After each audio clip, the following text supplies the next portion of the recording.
আজিকালি প্ৰায়বোৰ মানুহ আইনাৰ দৰে হৈ গ'ল। যিয়েই সন্মুখলৈ আহে তাকেই আপোন কৰিব বিচৰা হ'ল। মকৰায়ো নিজে বনোৱাৰ জালত ইমান নফচে যিমান মানুহে নিজৰ মনৰ বেয়া বিচাৰৰ কাৰণে ফচে। মানুহে বেছিকৈ নিজৰ মন পচন্দৰ লোকৰ বাবেই বেছি জ্বলে। তিতা লগা কিন্তু সত্য কথা। দুনিয়াখনে সেই সকলৰহে খবৰ লয় যি প্ৰথমৰে পৰা সুখী।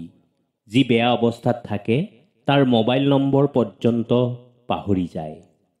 মানুহে আনক বুজাবলৈ যিমান সময় লগায় তাৰ আধা সময়ো যদি নিজৰ ওপৰত দিয়ে তেতিয়া মানুহে বহু আগুৱাব পাৰিলে হয়। আপুনি যদি কাৰোবাৰ জীৱনত স্থায়ী হ'ব বিচাৰে তেন্তে তেওঁৰ অভাৱ হৈ থাকক, প্ৰয়োজন হৈ নহয়। কিয়নো প্ৰয়োজন সকলোৱে পূৰণ কৰিব পাৰে, কিন্তু আপোনাৰ অভাৱ কেৱল আপুনিহে পূৰণ কৰিব পাৰিব। সম্পৰ্ক জীয়াই ৰাখিব বিচাৰিছে যদি চকু দুটাৰ দৰে ৰাখক। একেলগে শুৱে, একেলগে উঠে, একেলগে হাঁহে, একেলগে কান্দে, কিন্তু তথাপিও এটাই আনটোক দেখিবলৈ ব্যাকুল হৈ থাকে। নমস্কাৰ।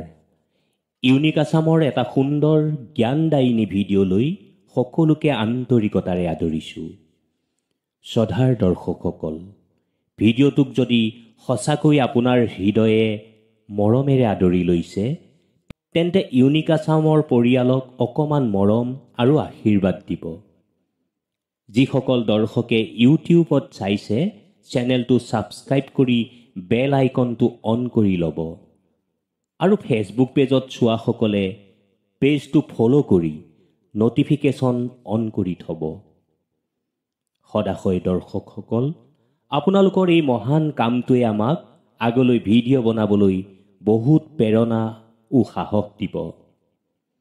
আহক এতিয়া আজি ভিডিঅ'টোৰ সুন্দৰ সুন্দৰ কথাবোৰলৈ আগবাঢ়ি যাওঁ। সদায় মনত ৰাখিব, শক্তি শব্দত নহয় ভাৱনাত থাকিব লাগে। কিয়নো খেতি বৰষুণতহে হয়, বানপানীত নহয়। এটা পুখুৰীত যেতিয়া পানী থাকে তেতিয়া পুখুৰীত থকা মাছবোৰে তাত থকা পোকবোৰক খায়, আৰু যেতিয়া পানী শুকাই যায় পোকবোৰে মাছক খায়। সেয়ে সদায় মনত ৰাখিব, সুযোগ সকলোৰে জীৱনলৈ আহে, সেয়ে সদায় সুযোগৰ অপেক্ষা কৰক। এজন পুৰুষে এগৰাকী নাৰীক তেতিয়ালৈকেহে সুন্দৰী দেখে যেতিয়ালৈকে তাইক ভোগ কৰিব নোৱাৰে। তাইক ভোগ কৰাৰ পিছত তেওঁ সেই নাৰীক গুৰুত্বই নিদিয়ে। তিতা লগা কিন্তু বাস্তৱ সত্য কথা। চকু মুদিলেই সমস্যা নোহোৱা নহয়, কিন্তু এটা কথা ঠিক, সমস্যা নাহিলে চকু খোলাও নাযায়। প্ৰেম তোমাৰ সফলতাৰ কাৰণ হওক বা নহওক, কিন্তু অধিকাংশ প্ৰেম ধ্বংসৰ কাৰণ কিন্তু হয়। না প্ৰেমিক ডাঙৰ না প্ৰেম ডাঙৰ, প্ৰয়োজনৰ সময়ত যি লগত থাকে সিয়ে সকলোতকৈ ডাঙৰ। যিমানেই আলফুলীয়াকৈ জীৱনটো নবনাওক কিয়, পৰিৱৰ্তন হ'ব খোজাবোৰ পৰিৱৰ্তন হ'বই। জীৱনত আমাৰ সেইসকল মানুহৰ পৰা বিৰক্তি নহয় যিয়ে কয় মই তোমাক তোমাতকৈ বেছি জানো। জীৱনত কিছুমান মানুহ এনেকুৱা লগ পাইছোঁ যিয়ে খুব সুন্দৰকৈ আমাৰ জীৱনলৈ আহে, কিন্তু যেতিয়াই একেলগে থকাৰ কথা আহে তেতিয়া ঠিকনা বদলাই দিয়ে। আপুনি পাইছেনে বাৰু এনেকুৱা মানুহ? কমেণ্ট কৰি জনাব। আপোনাৰ জীৱনত এনেকুৱা এটা দিন আহে যিদিনা বুজি পোৱা যায় কোন আপোন কোন পৰ, কিন্তু তেতিয়ালৈকে বহুত দেৰি হৈ যায়। অতি দুখেৰে কৈছোঁ, পৰবোৰকনো কি আপত্তি কৰিম, আঘাত দেখোন বেছিকৈ আপোনবোৰেহে দিয়ে। যিয়ে তোমাৰ পৰা বিৰক্তি পাইছে তাৰ পৰা আঁতৰি আহা, কিয়নো বুজা হোৱাতকৈ স্মৃতি হোৱাই ভাল। অন্তৰ শুদ্ধ ৰাখা, হিচাপ টকাৰ নহয় কৰ্মৰ হ'ব। যিমানেই হাতৰ মুঠিত ৰাখিব নিবিচৰা পিছলি যাবই। এইটো সময় হয় বন্ধু, পিছলি যাবই। মানুহক অহংকাৰ আৰু মোহেই মানুহক ধ্বংস কৰি দিয়ে। মানুহক বেলেগ শত্ৰুৰ দৰকাৰ নাই ধ্বংস কৰিবলৈ। বুদ্ধি সকলোৰে লগতে আছে। চালাকি কৰে নে সত্যত থাকে সেইটো আপোনাৰ সংস্কাৰৰ ওপৰত নিৰ্ভৰ কৰে। মনত ৰাখিব, চালাকি কেইদিনমানৰ আলহী, কিন্তু সত্যত থকাসকল মৰাৰ পিছতো জীৱিত হৈ থাকে। কৰ্ম এনেকুৱা এটা খেতি যিটো কাটিবই লাগিব। সেয়ে এনেকুৱা বীজ লগাওক যাতে শস্য ভাল আৰু সুখ দিয়া বিধৰ হয়। যদি কোনোবাই বেয়া সময়ত আহি কয়, তুমি চিন্তা নকৰিবা, মই তোমাৰ লগত আছো, তেতিয়া এই শব্দটো ঔষধ হৈ যায়। জীৱনত যি হয় ভালৰ কাৰণেই হয়। বেয়া সময় জীৱনত এই কাৰণেই আহে যে আমি জীৱনত ভাল সময়ৰ মূল্য বুজি পাবলৈ। আৰু মানুহ এই কাৰণেই বদলি যায় যে যাতে আমি তাৰ আচল পৰিচয় চিনি পাওঁ। ভগৱান শ্ৰীকৃষ্ণই কৈছিল, হে মনুষ্য, নিজৰ জীৱনৰ বিষয়ে ইমান নাভাবিব, কাৰণ জন্ম দিয়াৰ আগতেই মই তোমালোকৰ কথা ভাবি থৈছো। এটা কঠিন সত্য, যদি কোনো ব্যক্তিক আপুনি বেছিকৈ শুধৰাবলৈ যায় তেন্তে তেওঁ আপোনাৰ বেছি শত্ৰুহে হৈ পৰিব। মিছাকৈ কৈছো যদি প্ৰমাণ কৰি চাব পাৰে। বোৱাৰীজনী এনেকুৱা বিচাৰে যাতে ঘৰৰ সকলো কাম কৰিব পাৰে, আৰু নিজৰ ছোৱালীজনীৰ কাৰণে শহুৰৰ ঘৰখন এনেকুৱা বিচাৰে য'ত তাই একো কামেই কৰিব নালাগে। শুনিবলৈ বেয়া লগা, কিন্তু বহুতৰে বাবে এইটো সত্য কথা। দুৰ্বল কোনো নহয়, পৰিস্থিতিয়ে মানুহক দুৰ্বল কৰে, আৰু বদমাছবোৰে ইয়াৰ লাভ উঠাই নিজকে বাঘ বুলি ভাবে। এটা সত্য কথা, কেৰিয়া নহ'লে সুখ আৰু জীৱনৰ মূল্য নাই। সেয়ে পৰিশ্ৰম কৰা আৰু এটা সুন্দৰ কেৰিয়া বনোৱা। এজন মানুহে বৰফক প্ৰশ্ন কৰিলে, তুমি ইমান ঠাণ্ডা কিয়? বৰফে উত্তৰ দিলে, কিহক লৈ অহংকাৰ কৰিম? মোৰ অতীতো পানী, ভৱিষ্যতো পানী। মানুহজনে এইবাৰ এজন মানুহক প্ৰশ্ন কৰিলে, তোমাৰ ইমান অহংকাৰ কিয়? মানুহজনে উত্তৰ দিলে, এইখন পৃথিৱীত মোৰ একোৱেই অভাৱ নাই। মোৰ গাড়ী আছে, বিল্ডিং আছে, বেংকত মোৰ অজস্ৰ টকা আছে, মই দেখাতো ধুনীয়া, আৰু মই ইচ্ছা কৰিলে তোমাৰ নিচিনা 3জনক অকলে মাৰিব পাৰোঁ। ইমানখিনি মোৰ বাহুত শক্তি আছে। তেতিয়া প্ৰশ্ন কৰা মানুহজনে ক'লে, তুমি আচলতে এটা ভুল ধাৰণা লৈ জীয়াই আছা। আচলতে মানুহৰ অতীতো মাটি, ভৱিষ্যতো মাটি। কিহক লৈ ইমান অহংকাৰ কৰিছা? ধন সম্পদক লৈ? মৃত্যুৰ দিনা এখন বগা কাপোৰেৰে ঢাকি থব, যিটো ধনী দুখীয়া সকলোৰে বাবে একে। শক্তিক লৈ? যিদিনা ICUত সোমাবা সেইদিনা জীৱটো আছে নে নাই চাবলৈ মেচিনৰ প্ৰয়োজন হ'ব। নিজৰ ইচ্ছাৰে আঙুলি এটাও লৰচৰ কৰিব নোৱাৰিবা। ৰূপক লৈ? মৃত্যুৰ দিনা তোমাক চাব যোৱা মানুহবোৰে গা ধুইহে ঘৰত সোমাব। এয়াই নেকি তোমাৰ অহংকাৰ? শুনা, সময় থাকোঁতে শুধৰি লোৱা আৰু অহংকাৰ বাদ দিয়া। কমচে কম মৃত্যুৰ পিছত যাতে দুজনে কয়, মানুহজন বৰ ভাল আছিল। কথাকেইটা মানি চলিব। জ্যেষ্ঠসকলক সন্মান কৰিব শিকা যেতিয়া তুমি যুৱক। দুৰ্বলসকলক মৰম কৰিব শিকা যেতিয়া তুমি শক্তিশালী। ভুলবোৰক বুজিব শিকা যেতিয়া তুমি শুদ্ধ। কাৰণ এদিন তোমাৰো ভুল হ'ব, তুমিও দুৰ্বল হ'বা, আৰু এদিন তুমিও বয়স্ক হ'বা। বহুত কষ্ট হয় তেতিয়া, যেতিয়া প্ৰিয় মানুহজনে পৰিস্থিতি নুবুজাকৈ ভুল বুজি দূৰত গুচি যায়। যিয়ে তোমাক বুজিব নিবিচাৰে তেওঁৰ ওচৰত বাৰে বাৰে নিজকে প্ৰকাশ কৰিব নাযাবা। ইয়াতে তেওঁ বিৰক্ত হ'ব, বিনিময়ত তুমি বহুত কষ্ট পাবা। শাৰীৰিক চাহিদা পূৰণ কৰিবলৈ মানুহৰ অভাৱ নাই, কিন্তু এটা পবিত্ৰ সম্পৰ্ক জীয়াই ৰখা মানুহৰ খুবেই অভাৱ। ভালপোৱাই প্ৰথমতে হাঁহিব শিকায়, তাৰ পিছত বাস্তৱতাৰ সৈতে যুঁজিব শিকায়, শেষত মৰি মৰি জীয়াই থাকিব শিকায়। সময় সেইজনক দিবা যিয়ে সময়ৰ মূল্য বুজে। সম্পৰ্ক তেওঁৰ লগত ৰাখিবা যিয়ে তোমাৰ গুৰুত্ব বুজে। যদি সম্পৰ্ক পুৰণি হৈ যোৱাৰ লগতে কথা পাতিব মন নোযোৱা হয় বা কথা পাতিবলৈ কথা বিচাৰিব লগা হয়, তেতিয়া জানিবা সেইটো ভাল পোৱা নাছিল, আছিল মাথো ভাল লগা, যিটো সময়ৰ লগত সলনি হৈ গ'ল। সম্পৰ্ক এনে হ'ব লাগে যিটোক লৈ গৌৰৱ কৰিব পাৰি।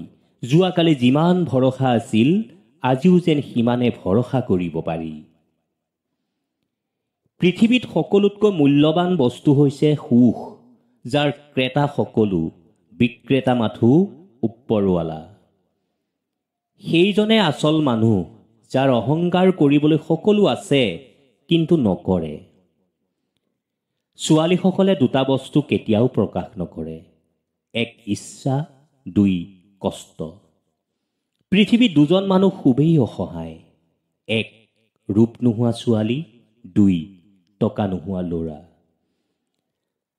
এজন মানুহে এদিন গোলাপক প্ৰশ্ন কৰিলে, তুমি ইমান সুন্দৰ কিয়? গোলাপ ফুলে উত্তৰ দিলে, এয়া মোৰ গৌৰৱ। মানুহজনে পুনৰ সুধিলে, তেতিয়াহ'লে তোমাৰ গাত কাঁইট কিয়? গোলাপ ফুলে ক'লে, এইটো মোৰ অহংকাৰ। আকৌ সুধিলে, তুমি ইমান তাড়াতাড়ি সৰি যোৱা কিয়? গোলাপ ফুলে দুখ ভৰা মাতেৰে ক'লে, অহংকাৰে পতনৰ মূল। মনত ৰাখিব সদাশয় দৰ্শকসকল, অহংকাৰ পতনৰ মূল, সেয়ে অহংকাৰ বাদ দিয়ক। ৰিলেশ্যনশ্বিপক কেতিয়াও চিৰিয়াছলি নল'ব, হালকা কৰি এৰি দিয়ক। যিকোনো বস্তুক বেছি গুৰুত্ব দিলে সেইটো খুব তাড়াতাড়ি শেষ হৈ যায়। বেছি কেয়াৰিং হ'ব গ'লে, বেছি গুৰুত্ব দিব গ'লে নিজেই কষ্ট পাব লগা হয়। যিজোপা গছক বেছি যত্ন কৰা যায়, দেখিব সেই গছজোপা সোনকালে মৰি যায়। কিন্তু ৰাস্তা কাষৰ গছবিলাক যত্নহীন আৰু অৱহেলাৰ মাজতো কিমান সুন্দৰ হৈ উঠে, নহয়নে বাৰু? যেতিয়া মানুহে কাৰোবাক প্ৰশংসা কৰে, তেতিয়া বহুত কম মানুহেহে বিশ্বাস কৰে।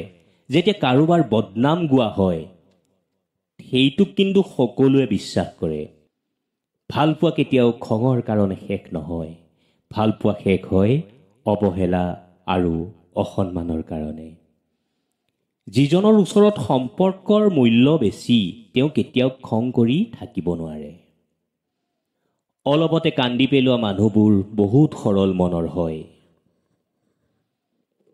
এতিয়া মানুহৰ মৃত্যুৰ অভাৱৰ কাৰণে নহয়, মৃত্যু হয় বেছি মনৰ আঘাতত।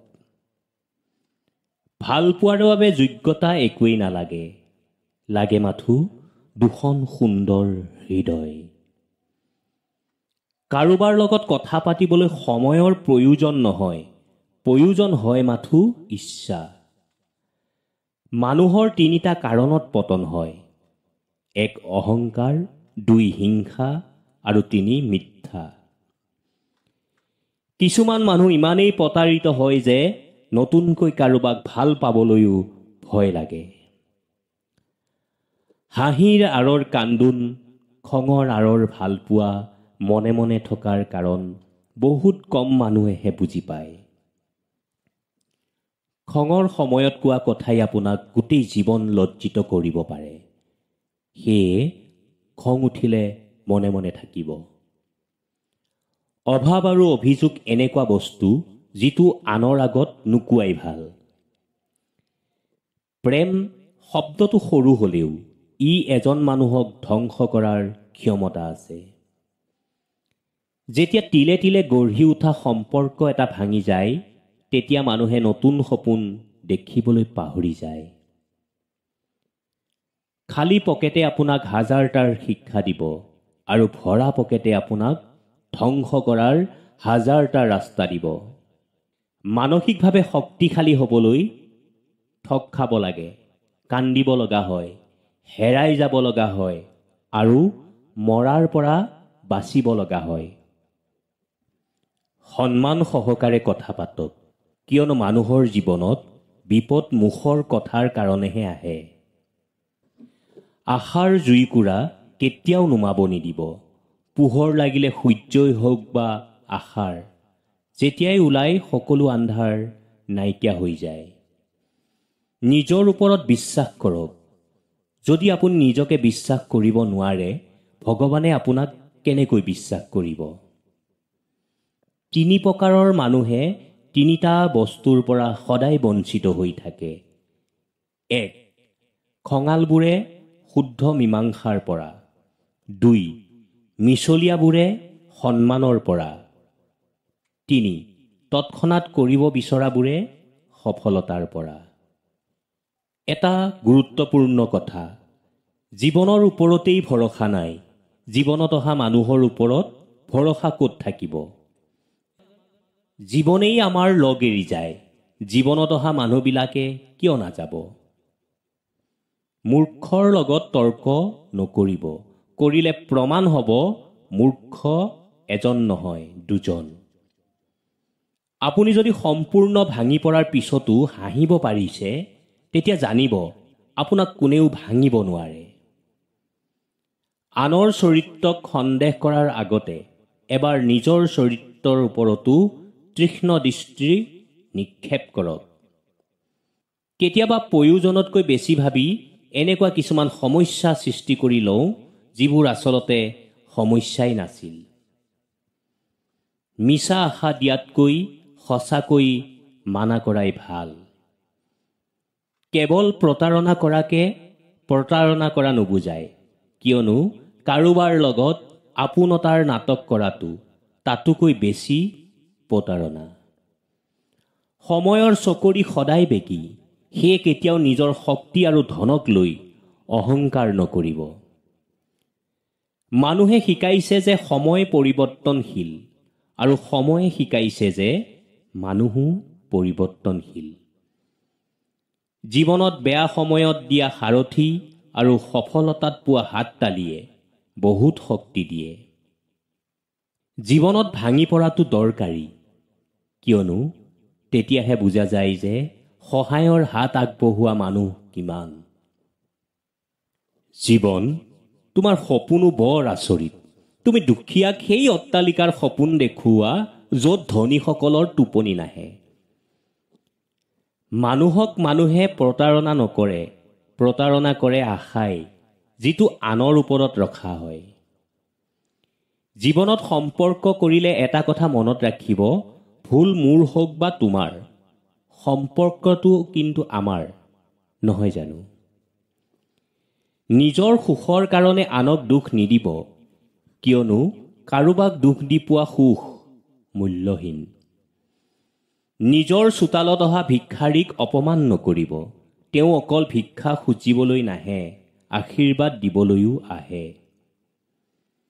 যেতিয়া 2জন মিলিত হয় আৰু তাত তৃতীয়জন কোনো নাথাকে, এইটোৱে হ'ল প্ৰেমৰ গণিত।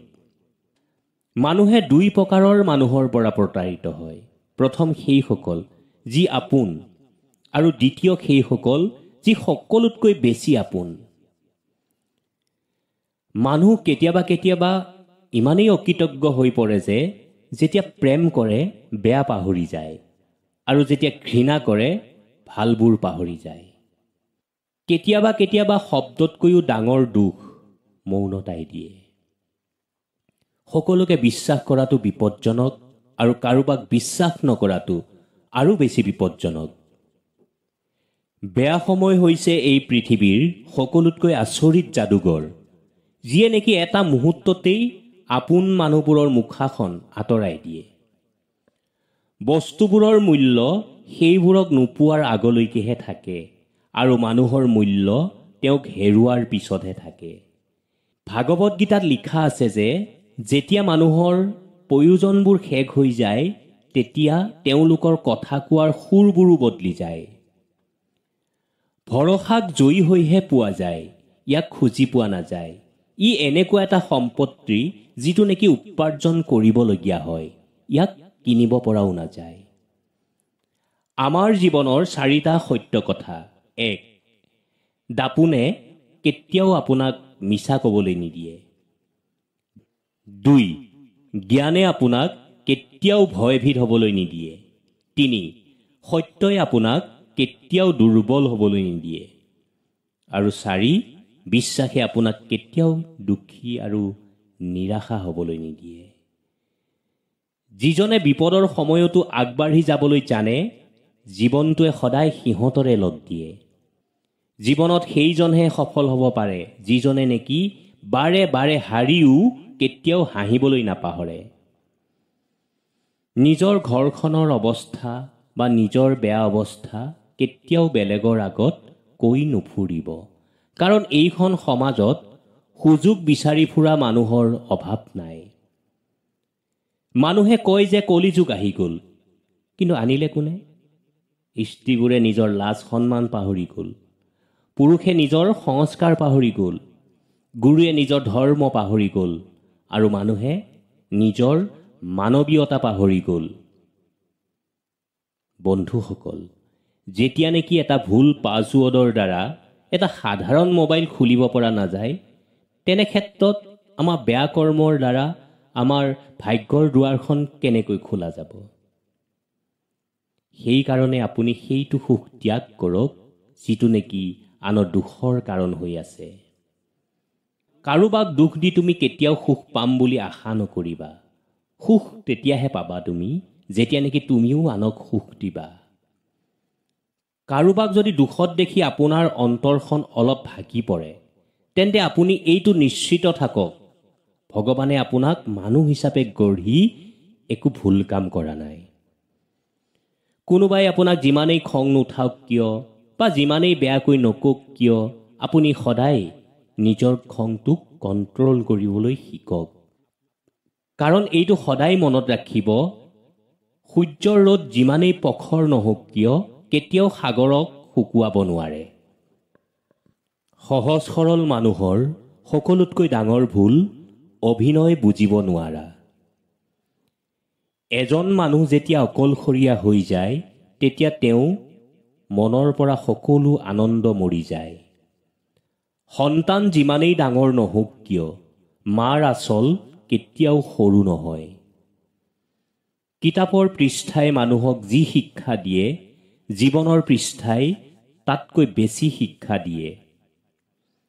চাউল পুৰণা হ'লে ভাত বাঢ়ে, আৰু সম্পৰ্ক পুৰণা হ'লে ভাল পোৱা নহয়, অৱহেলা বাঢ়ে।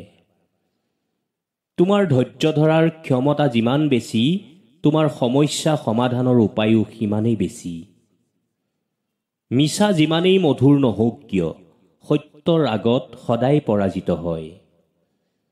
বন্ধু কেতিয়াও সলনি নহয়, যিজন সলনি হয় তেওঁ বন্ধু নহয়। সৰু সৰু ভুলৰ পৰা সচেতন হোৱা উচিত, কাৰণ এটা সৰু বিন্ধাই বিশাল জাহাজখনকো ডুবাই দিব পাৰে। জীৱনত যদি সুখী থাকিব বিচাৰে, তেনেহ'লে মানুহৰ কথাত কাণ নিদিব, নিজেই নিজৰ মতে আগবাঢ়ি যাব। কেনেকৈ বুজাম কোন সুখত আছে আৰু কোন দুখত আছে? বৰ্তমান মিছা হাঁহি আৰু মিছা কান্দোনতে পৃথিৱী ভৰি আছে। চকু আৰু কপালৰ মাজত জন্মগত পাৰ্থক্যটো হ'ল, চকুক যিটো ভাল লাগে কপালে সেইটোক ছাপোৰ্ট নকৰে। সকলো সময়তে কাষত থকাটোৱে ভাল পোৱা নহয়, গোটেই দিনটো কামৰ ব্যস্ততাৰ মাজতো তেওঁৰ কথা মনত পেলোৱাটোহে ভাল পোৱা। প্ৰেমে শৰীৰ বিচাৰে, ভাল পোৱাই বিচাৰে মন। প্ৰেমে এৰি যাব পাৰে, কিন্তু ভাল পোৱা থাকে আজীৱন। মানুহে কয়, তুমি তাৰ মাজত কি দেখিছা? মই কওঁ, তেওঁক দেখাৰ পিছত আৰু একো দেখা নাই। সাধাৰণ ভুলতে মানুহ এৰি যায়, অথচ হাজাৰ ভুলৰ পিছতো ভগৱানে ক্ষমা কৰি দিয়ে। মানুহজন ভাল আছিল, এইটো শুনিবলৈ হ'লে আপুনি মৰিব লাগিব। জীৱনত পোৱাৰ হিচাপ ৰাখক, নোপোৱাৰ দুখ কমিব। খং উঠিলে মুখ বন্ধ ৰাখক, এইটোৱে হৈছে খঙৰ সৰ্বোত্তম চিকিৎসা। কম বয়সতে যিসকলে পৰিয়ালৰ বাবে নিজকে ছেক্ৰিফাইচ কৰে তেওঁলোকৰ শেষটো সুন্দৰ হয়। মিছলীয়াসকলৰ আচৰিত কিছু গুণ থাকে। তেওঁলোকে হাঁহি হাঁহিও মিছা ক'ব জানে আৰু কান্দি কান্দিও মিছা ক'ব জানে। এজন ব্যক্তিয়ে কালাম ছাৰক এবাৰ সুধিলে, ছাৰ, জীৱনত সকলোতকৈ সহজ আৰু সকলোতকৈ কঠিন কাম কি? কালাম ছাৰে উত্তৰ দিলে, ভুল। কাৰণ যেতিয়া ভুল আনে কৰে তেতিয়া বিচাৰ কৰা সহজ, আৰু যেতিয়া নিজে কৰে তেতিয়া উপলব্ধি কৰাটো আৰু বিচাৰ কৰাটো খুব কঠিন। পৃথিৱীৰ সকলোতকৈ শান্তিপ্ৰিয় স্থান হ'ল মাৰ কোলা। পৃথিৱীৰ সকলোতকৈ লজ্জাজনক মাত ঘৰ জোঁৱাই। পৃথিৱীৰ সকলোতকৈ সুন্দৰ দৃশ্য শিশুৰ হাঁহি। পৃথিৱীৰ সকলোতকৈ ডাঙৰ কষ্ট ব্যাধি। পৃথিৱীৰ সকলোতকৈ মধুৰ সম্পৰ্ক বন্ধুত্ব। পৃথিৱীৰ সকলোতকৈ কঠিন আঘাত বিচ্ছেদ। পৃথিৱীৰ সকলোতকৈ ডাঙৰ ন্যায়ালয় বিবেক। পৃথিৱীৰ সকলোতকৈ দুখৰ গল্প দুৰ্ঘটনা। পৃথিৱীৰ সকলোতকৈ ডাঙৰ প্ৰাৰ্থনা প্ৰভু ক্ষমা কৰা। পৃথিৱীৰ সকলোতকৈ দুৰ্লভ অৱস্থা পৰাজিত হোৱা। আশা কৰোঁ ভিডিঅ'টোৱে আপোনালোকৰ হৃদয় চুইছে। এনেকুৱা ভিডিঅ'সমূহ নিতৌ পাই থাকিবলৈ ইউনিক আছাম ইউটিউব চেনেলটো ছাবস্ক্ৰাইব কৰিবলৈ নাপাহৰিব আৰু ফেচবুকত চোৱাসকলে ইউনিক আছাম ফেচবুক পেজটো ফ'ল' কৰিবলৈ নাপাহৰিব। সদাশয় দৰ্শকসকল, আপোনালোক সদায় সুখত থাকক, ফূৰ্তিত থাকক আৰু হাঁহি থাকক।